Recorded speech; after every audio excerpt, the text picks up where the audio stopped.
법인 파산을 하시고 난 다음에도 충분히 개인 사업을 영위하실 수가 있습니다. 아까 말씀을 드린 것처럼 법인의 법인격과 개인의 법인격은 분리되었기 때문에 법인이 파산을 하더라도 대표이사 개인의 책임과는 별도로 보고 있기 때문에 법인이 파산을 했다고 하더라도 충분히 얼마든지 자유롭게 경제활동을 영위하실 수가 있고 새롭게 회사를 차리실 수도 있습니다.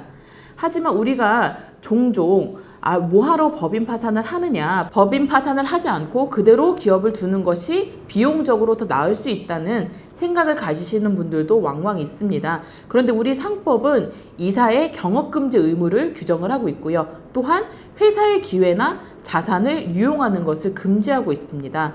그 말은 무엇을 의미하는 것이냐면 이 회사가 그대로 살아있는 한 대표이사는 어떤 회사를 차리거나 또는 회사의 대표가 되거나 하는 부분이 금지되어 있고 제한되어 있다는 점을 의미를 하고요. 또한 기존 회사의 아이템이나 어떤 기회 같은 것들을 또 영업 루트 같은 것들을 함부로 사용하지 못한다는 것을 의미하기도 합니다.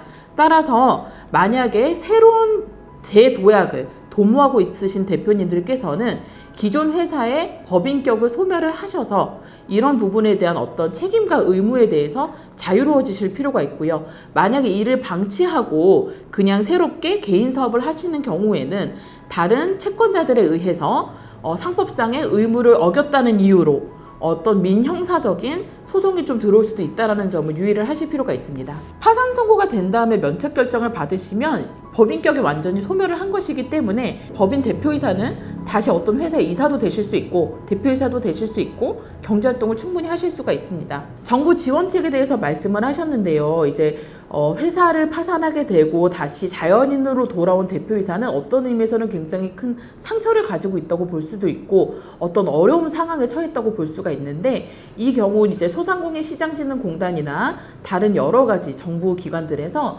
재도약을 위한 어떤 정부 지원 제도가 상당히 많이 존재를 하고 있습니다. 예를 들자면 소상공인시장진흥공단의 희망 리턴 패키지 같은 것들을 예로 들 수가 있는데요. 그 경우에 어떤 법인 파산에 어떤 대표이사였다고 하더라도 해당 사업의 지원 요건에는 전혀 불이익이 없기 때문에 자신감을 가지시고 여러 가지 정부 지원 사업에 도전을 하시기를 권해드립니다.